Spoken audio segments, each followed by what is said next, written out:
how to use name drop on iOS 17. And to be able to use your name drop is what you're gonna do is first, of course, you have to set up your name.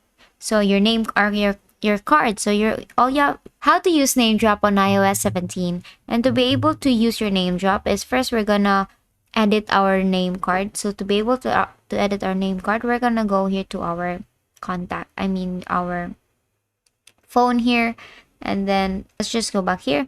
What we're gonna do is go to our contacts, and here you will see your card or my card here. Click on your card, and basically all you have to do is to go here on the upper right. You'll see edit. Tap on edit, and you will be able to choose your name drop name.